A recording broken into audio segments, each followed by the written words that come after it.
Hi, everybody. What a story. That's not a bad way. That's a hard act to follow, though. I'm sorry to let you down right off the onset. But hi, my name is John Mark. I'm from Portland, Oregon. If you know anything about the city, unfortunately, all of the rumors are true, and I don't want to talk about it, all right? First off, I just feel like I need to apologize. Apparently, I brought the weather from back home with me. Sorry, this is my first time in Little Rock, first time in Arkansas. So happy to be here. And I would love to compliment you on the beauty of your city, but I've been here for a day and have no idea what it looks like at all. So there it is. But really, I have been hearing about your community for, honestly, as long as I can remember. During worship, I was just thinking about that line in the Hebrew wisdom literature, a good name is more desirable than great riches.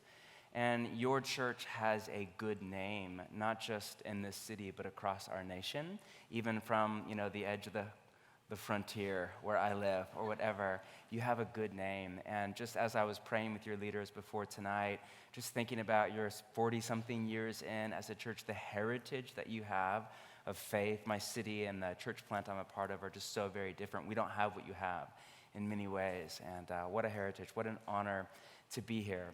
My church back home is built around this very simple idea of practicing the way of Jesus together in our city. And a key idea for us is that the way of Jesus is exactly what it sounds like. It's a way of life.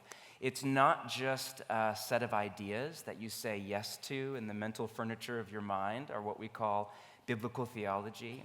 It's definitely not just a list of do's and don'ts, or what we call ethics. It is that, but more, it's a way of life that is based on the life and the teachings of Jesus of Nazareth. And ever since the Protestant Reformation, if you know anything about church history, a lot has been said about theology and ethics, which is great, but very little has been said about way.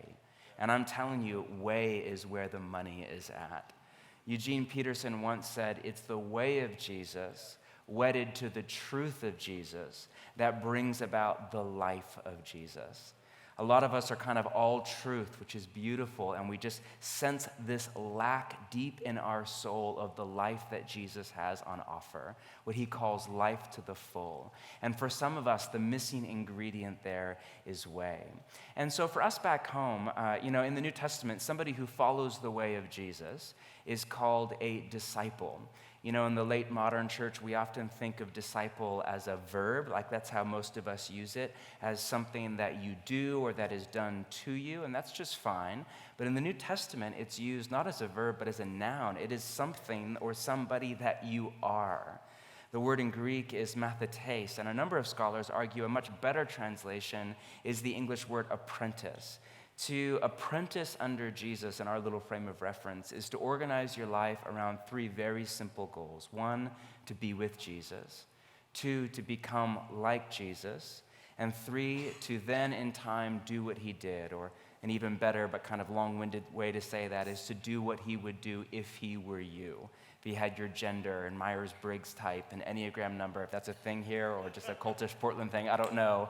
Or your stage of life, or your background, all of that. And Aaron tonight, to start things off, asked me to open with just a few thoughts around that first goal, which in my opinion is the most important. It's the baseline, to be with Jesus. I mean, after all, this entire conference is named Dwell, and that's the idea behind it.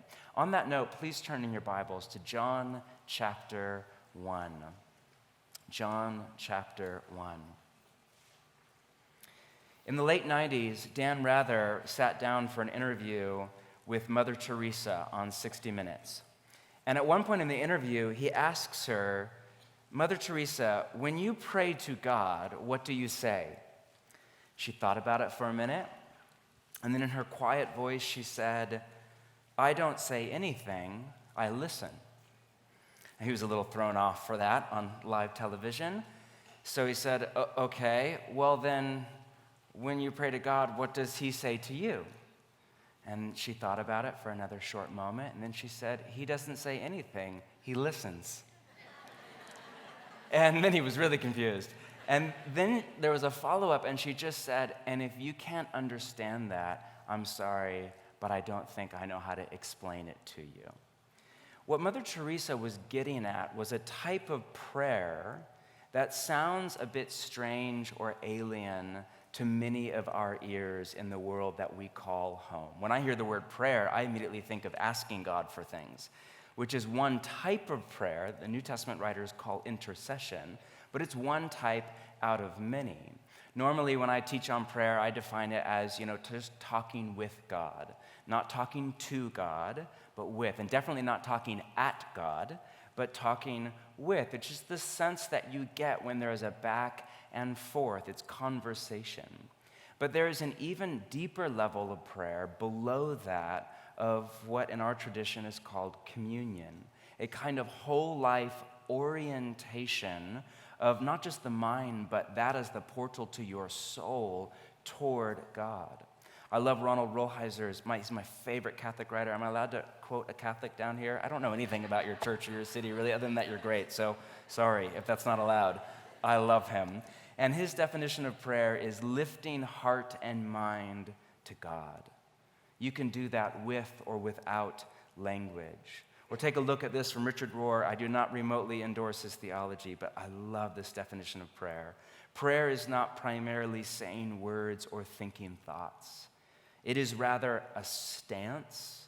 It is a way of living in the presence, living in awareness of the presence, and even of, and I love it, enjoying the presence. Robert Mulholland, another writer dear to my heart, defines prayer as an established posture of relationship with God that becomes the context within which we experience all of the events and relationships of our lives. And this is what so many of us ache for at a soul level. Whether you call that prayer or something else, this is what so many of us crave, and this is what Jesus has on offer. Take a look with me at John chapter 1. Let's begin in verse 35. The next day, John was there again with two of his disciples. There's our word, mathetes in Greek, two of his apprentices. Jesus was not the only rabbi to have apprentices. That's a whole other teaching. When he saw Jesus passing by, he said, "Look, the Lamb of God." When the two apprentices heard him say this, they followed Jesus. Turning around, Jesus saw them following, and he asked, "Well, what do you want? What are you here for? What's in your heart?" They said, "Rabbi," which means teacher, "where are you staying? Like, where's your home?" "Come," he replied, "and you will see." So they went and saw where he was staying, and they spent that day with him. It was about 4 p.m.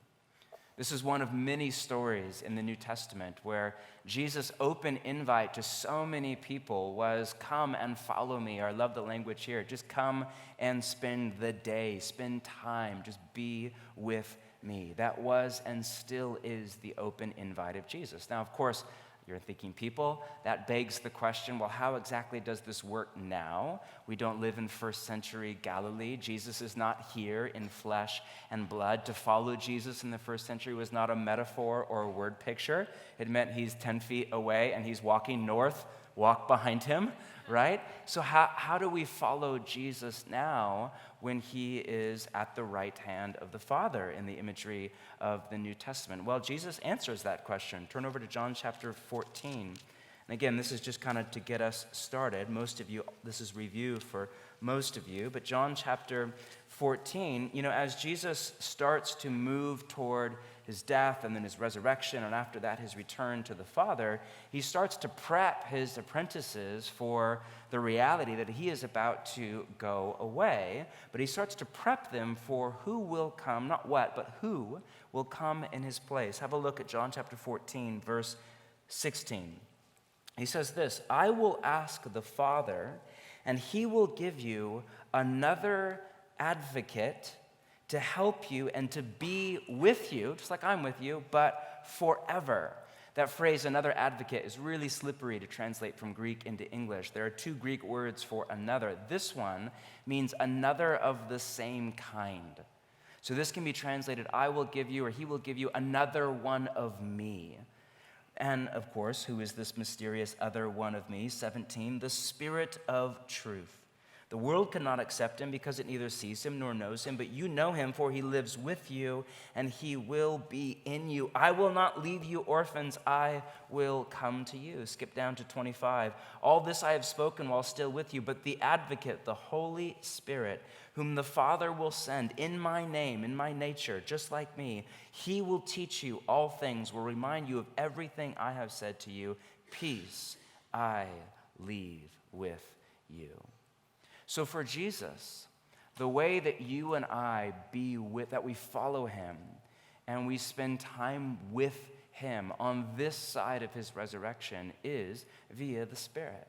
This means that the first and primary goal of our apprenticeship to Jesus is learning to live in a constant state of awareness of and connection to the Spirit of God.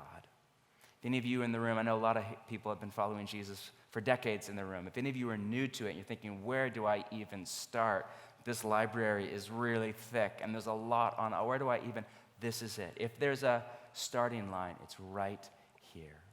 You begin to slow down and open your mind and reach out to the love of the Father and his presence with you by the Spirit. This is step one. And then Jesus goes on to lay out a well-known metaphor for how you and I are to do this. John chapter 15, verse 1. I am the true vine. It's an agrarian economy, right? I love a vineyard kind of culture. And my Father is the gardener. He cuts off every branch in me that bears no fruit, while every branch that does bear fruit, he prunes so that it will be even more fruitful. You are already clean because of the word I have spoken to you. Remain, or that can be translated abide, depending on your translation of the Bible, in me as I also remain or abide in you. No branch can bear fruit by itself. It must remain in the vine. Neither can you bear fruit unless you remain in me. He goes on, I'm the vine, you're the branches. If you remain in me and I in you, you will bear much fruit. Apart from me, you can do nothing. If you do not remain in me, you're like a branch that is thrown away and withers. Such branches are picked up, thrown into the fire, and burned. But if you remain in me, and my words, they remain in you, then just ask for whatever you want. It will be done for you. This is to my Father's glory, that you bear much fruit, showing yourselves to be my apprentices. Jesus' metaphor for the life that he has on offer for you and me, for the way that you and I are to live in connection to and awareness of the Spirit all day long, is that of a branch abiding in a vine.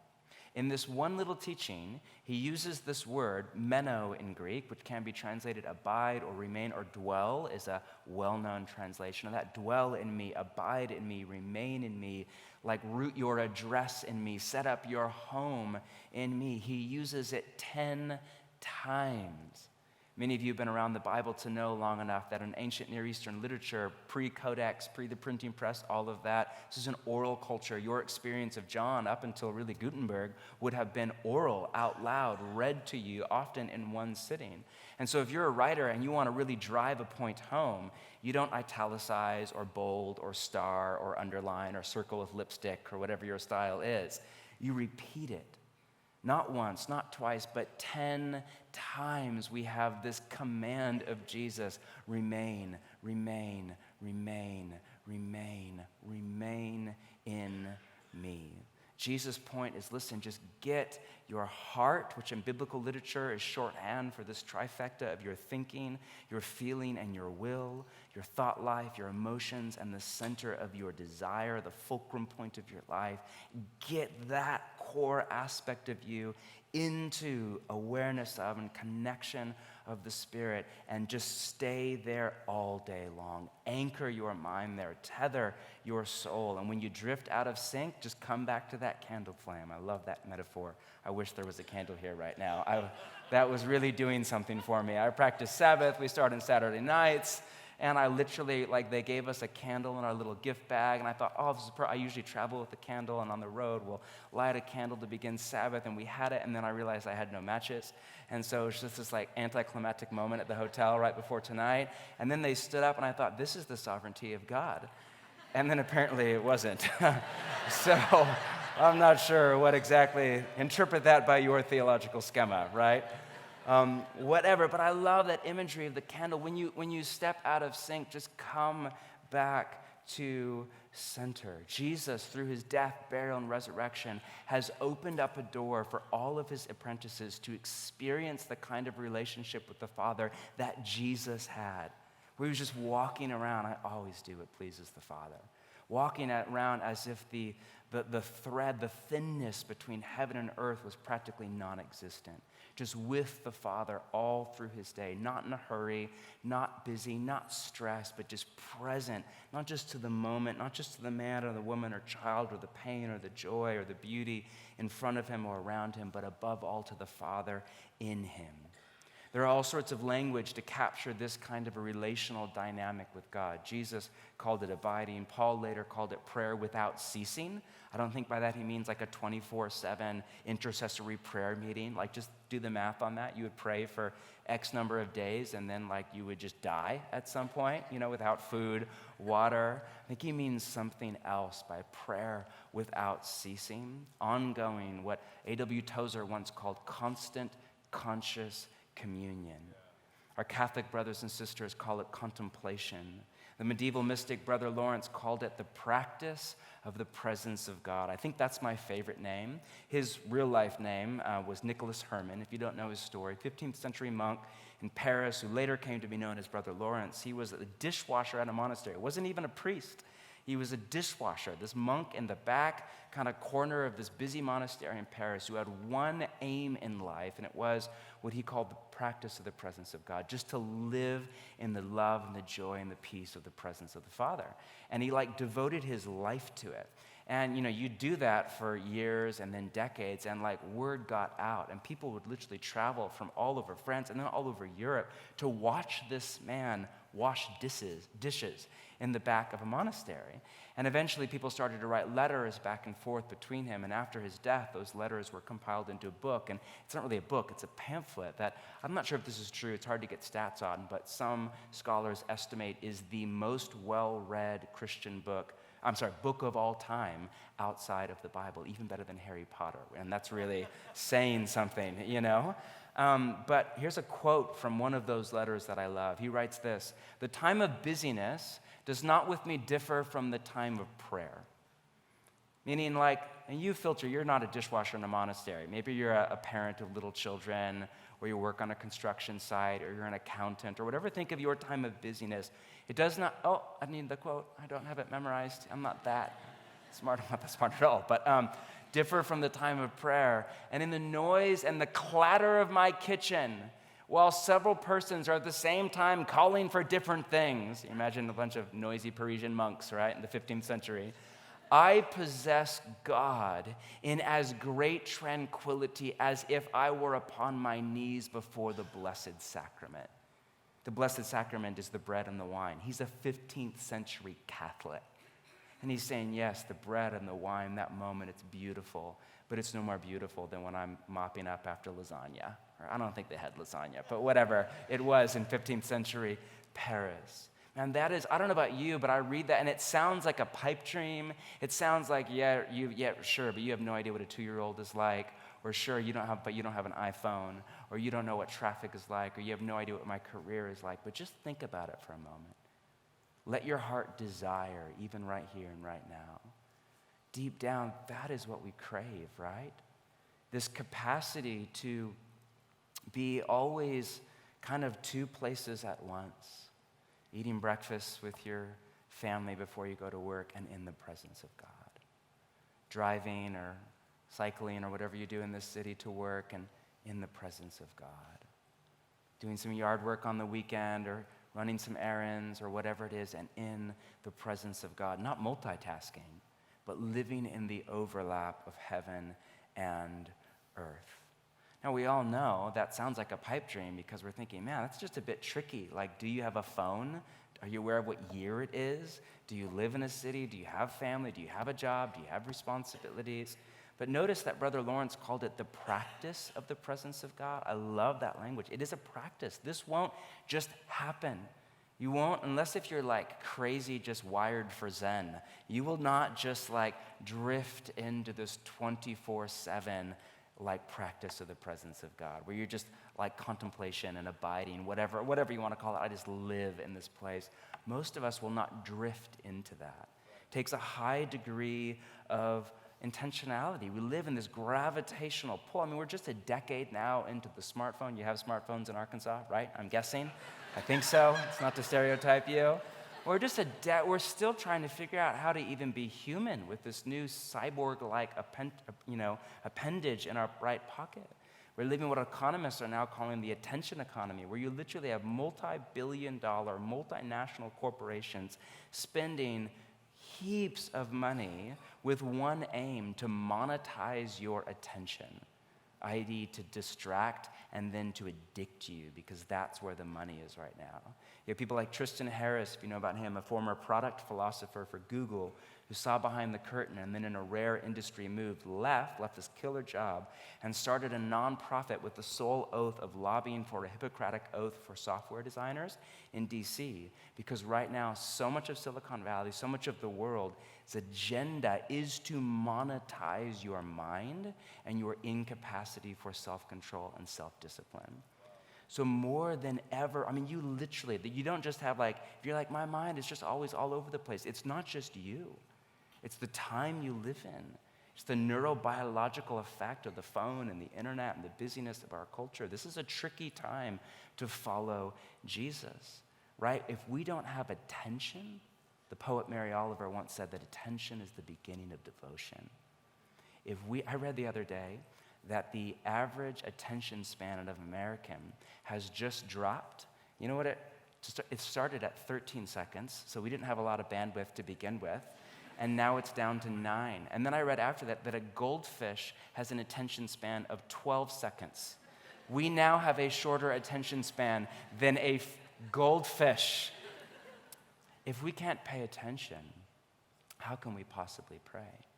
So my point is, don't feel guilt, don't feel shame. Just recognize this, in our day and age, this takes practice. Dallas Willard, if you're aware of his work and writings, is a hero of mine. And my all-time favorite quote of Willard, favorite quote of all time is, I literally have a printout of it on the inside of my closet wall and often read it before I go to work in the day. And let me just read it over you. He writes this: "The first and most basic thing we can and must do is to keep God before our minds." This is the fundamental secret of caring for our souls, our whole person. Our part in thus practicing the presence of God, he's riffing on Brother Lawrence's language here, is to direct and redirect our minds constantly to him, right, when we get off. In the early time of our practicing, we may well be challenged by our burdensome habits of dwelling on things less than God. He's very gracious. What he means is squirrel, But these are habits, not the law of gravity, and can be broken. A new grace-filled habit will replace the former ones as we take intentional steps toward keeping God before us. Soon, our minds will return to God as the needle of a compass constantly returns to the north. If God is the great longing of our souls, he will become the pole star of our inward beings. I love that word picture.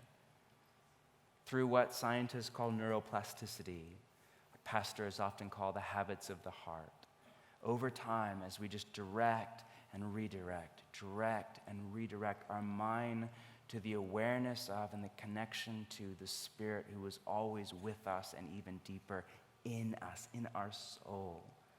Over time, your mind will begin to just default, where you get just a moment of quiet, a moment of freedom, a moment of freedom from attention, and it just goes back to God. Go up first thing in the morning when you wake up, goes back to God.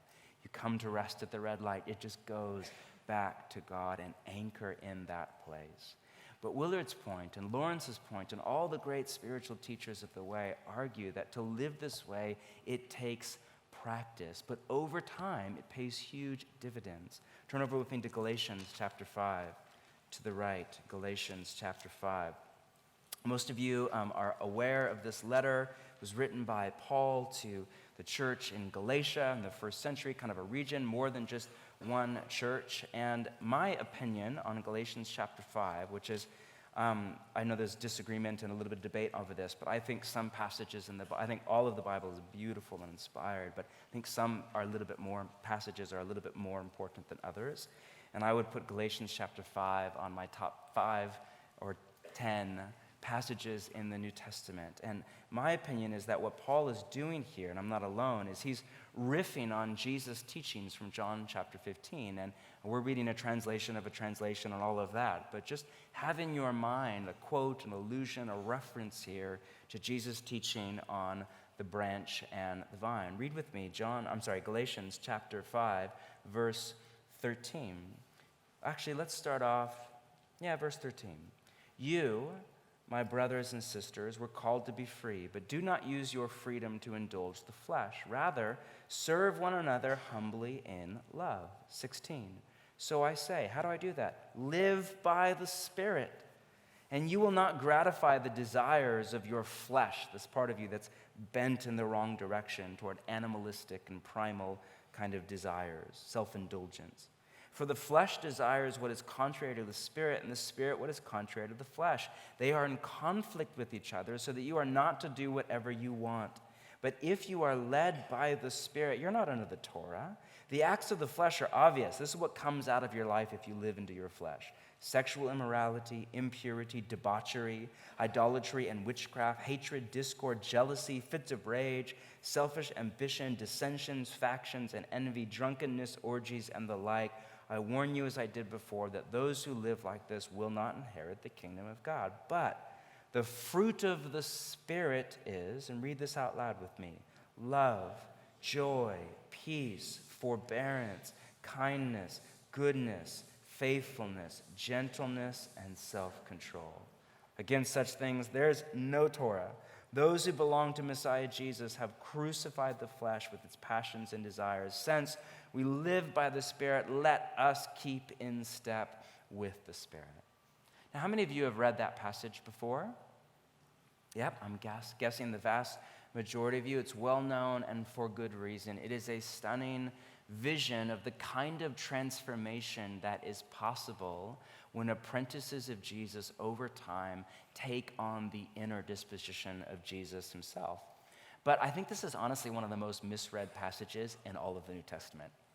I grew up in the church. I've been around church culture for a long time, and on a regular basis, I hear people twist and distort and manipulate this passage and turn it into a list of commands to be more virtuous.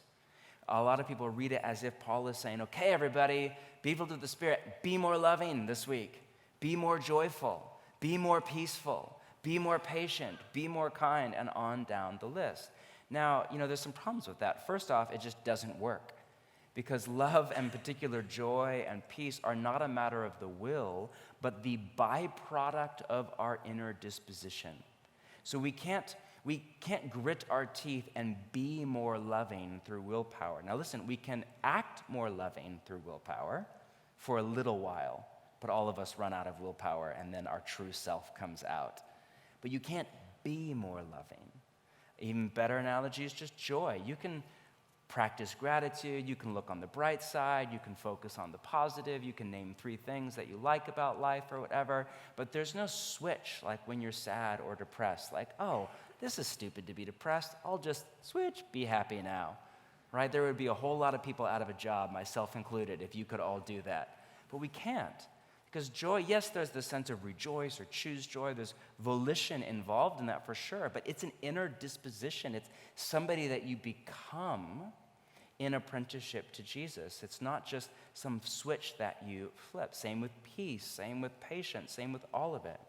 My point is, these are not a list of commands. Just pay close attention to the text. They are not a command. You're not commanded to be joyful or peaceful or patient or kind, though that's all wonderful stuff.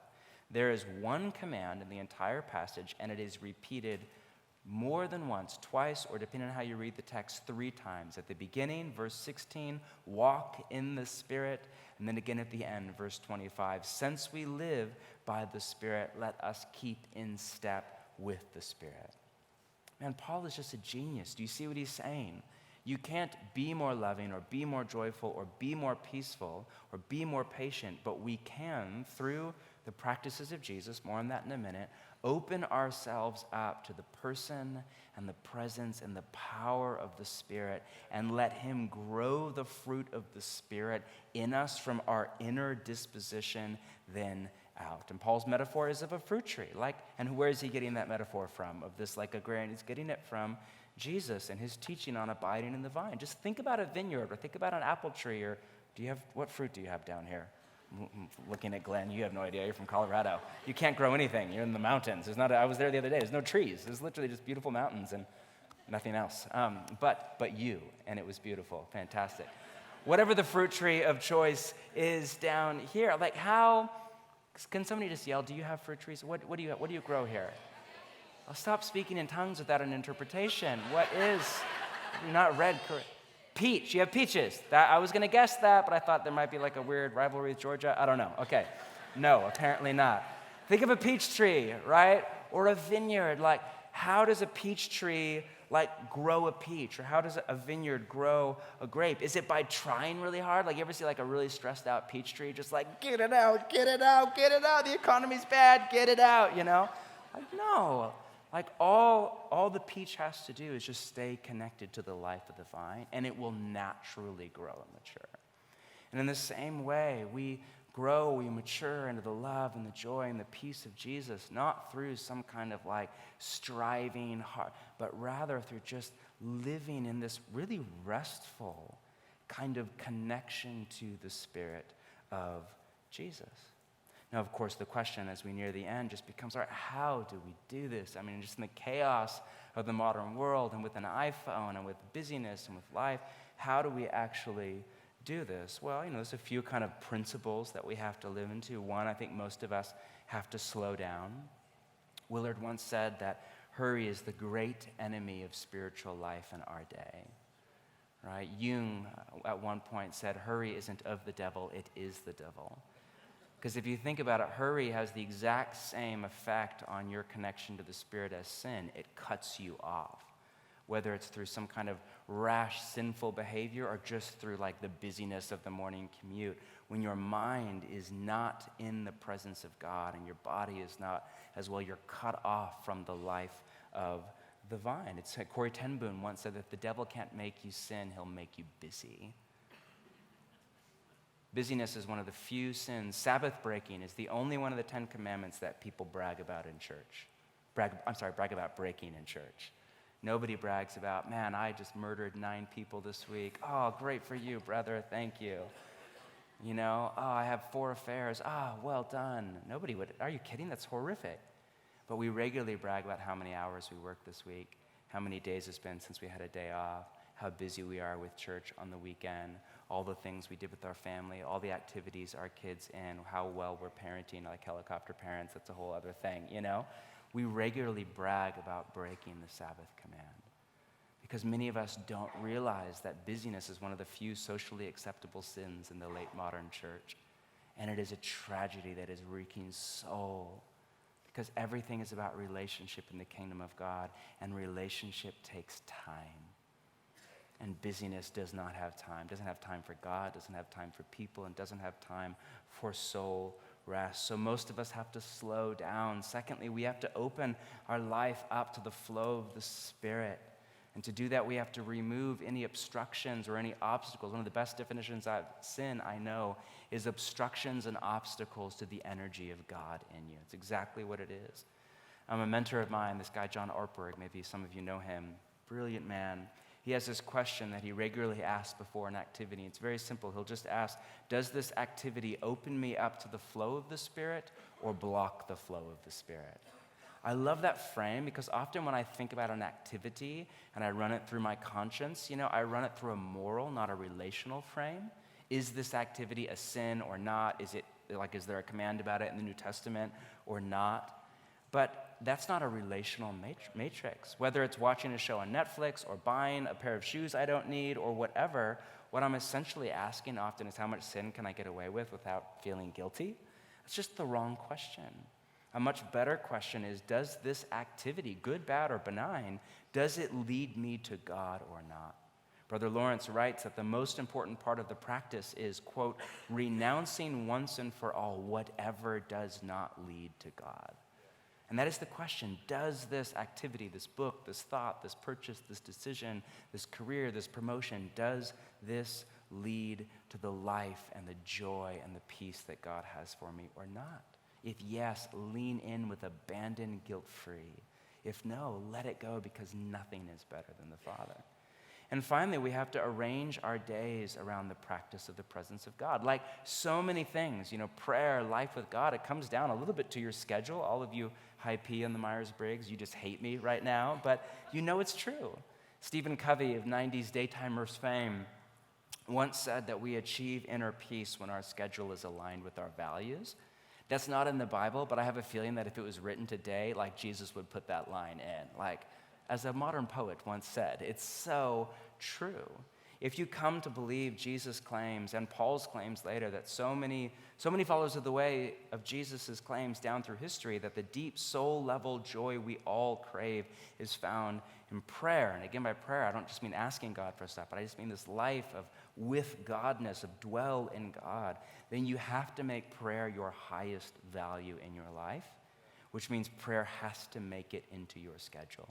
And you have to arrange your days, your morning routine, your week, your weekend, so that on a regular basis, not perfect, but on a regular basis, you are experiencing love and life and joy in your everyday life with God. That is the aim. The way that we do this, or through the practices of Jesus, or through what most people call the spiritual disciplines that Glenn and the crew will talk a little bit more about in just a little bit. And these are basically just time-tested ancient practices that go back to the life and the teachings of Jesus himself that really just organize your life around the practice of the presence of God. They are what they used to call it in the early church was the trellis to the vine. So think of a vineyard.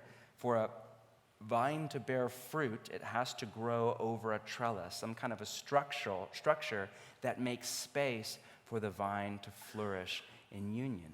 The same is true for your apprenticeship to Jesus. To bear fruit, to have love and joy and peace just leak out of your life, you and I need a structure or a schedule or a set of practices that are the trellis to the vine. And the practices or the spiritual disciplines are that trellis. All of them are based on the life and teachings of Jesus, and yet they're so open and flexible. None of them are commanded, right? This is why the 4 Gospels are biographies. Think about any biography readers in the house. You have to be a very special kind of person to give 900 pages of your life to a dead person, So there's usually just a few die-hard biography people I know.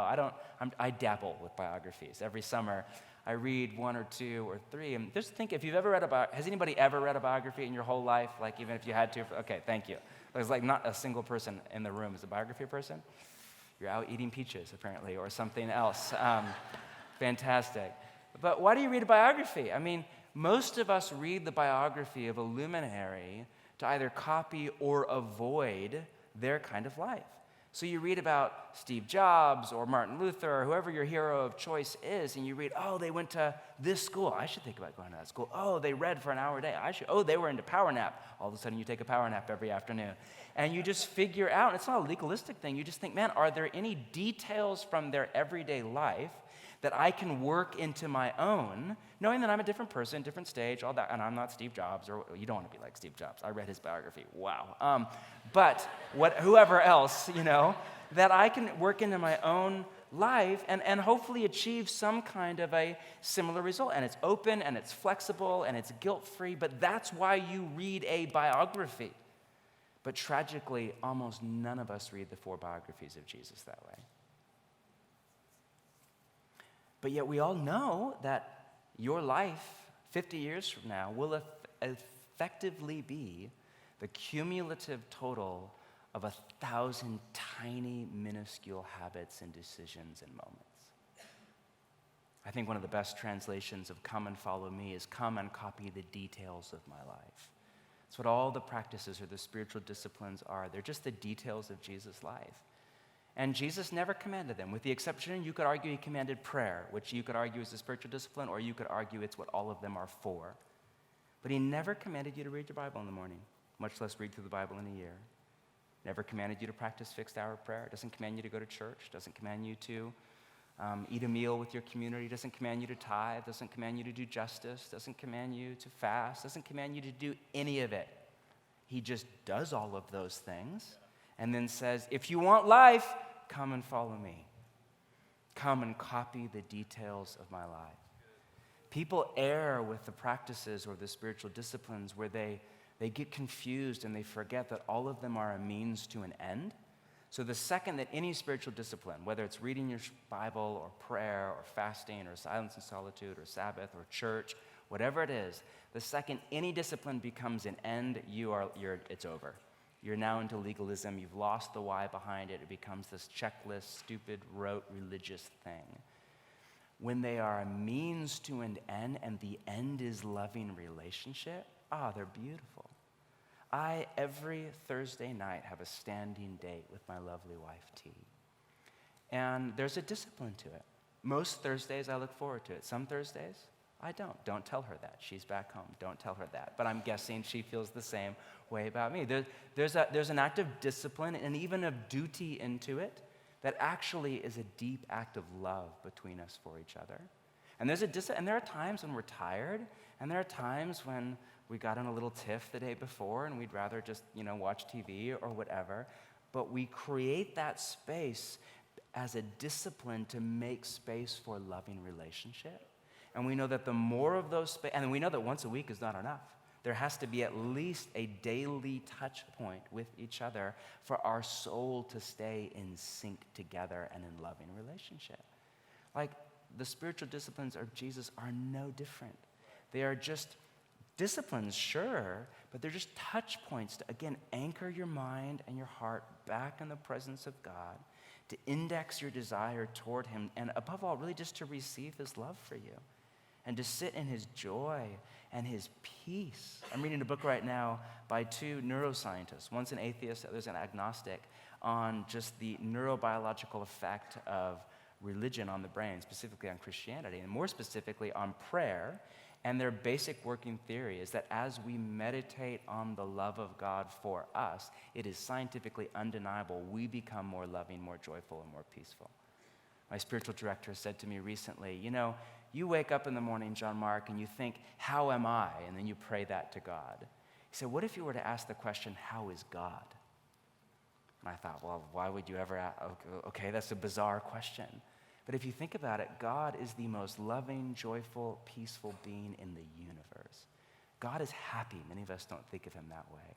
God's not stressed out like many of us are. And God is full of an overwhelming love that is so far past most of our comprehension. You sit in that morning by morning, you meditate on that love and that joy and that peace for you, and it will transform you. Right? It will literally rewire your brain. It will sink into your soul, and it will transform you, and you will begin. It doesn't happen. I wish this happened in an event, like a Friday night, one sermon from John Mark Comer, and this has happened. I'm sorry, that's definitely not from me. Maybe from Glenn, definitely not from me. But you do this long enough as a daily act of fidelity to Jesus. You follow him, not for a year or two, but for a life. And you will, in time, take on the inner disposition of Jesus, and you'll just leak love and joy and peace and patience. Think about if you have somebody in your mental Rolodex. There's such a history and heritage of faith in this community. Think of somebody who's 80 years or older who has been following Jesus for most of their life. Think about what their emotional disposition is. Most of them are very happy, very loving, and frankly just aren't stressed when the turkey is burned on Thanksgiving, right? Or whatever the example is. That's what happens. That's the potential that we have. It's not inevitable, but it's the potential that we have as we follow Jesus into our life. So to end, I want to invite you just to clear off your lap. I'm out of time, but would you just clear out your lap? And we want to just do this for a minute, right? We're not in a rush. We're not in a hurry. And I just want to give you a moment. Really, our dream for tonight and for tomorrow and really for all of life is just to dwell to anchor our soul in the presence of the Spirit and his love and his joy and his peace, and just to live from that. So let's just begin. Often we think we have to think the right thoughts or say the right words or feel the right feelings, and we put all of this pressure on us to have a spiritual experience. And that's just, I don't think what Jesus' heart is at all. I think Jesus is really relaxed and rested. And I just invite you right now, if you want to close your eyes, go ahead, you don't have to just rest in the love and the joy and the peace of the Father. If you want to just open your mind and meditate on God's love for you, maybe draw on one hand your sin to mind, and on the other, just imagine in your mind's eye the Father's love for you through your sin. Maybe you want to meditate just on the joyful happiness of God, and let that recolor the way that you see the world and your life in it. Maybe you just want to meditate on the peace of Jesus, and let that calm whatever troubled water is at the surface of your soul. Maybe you want to just meditate on some scripture about love or joy or peace, but maybe you just want to sit there and just breathe and rest. God's presence is thoughts, but it's not just thoughts. It's feelings, but it's not just feelings. There's a way of being with God without language, without striving, without hype, just resting in his love and his joy and his peace. Just take a moment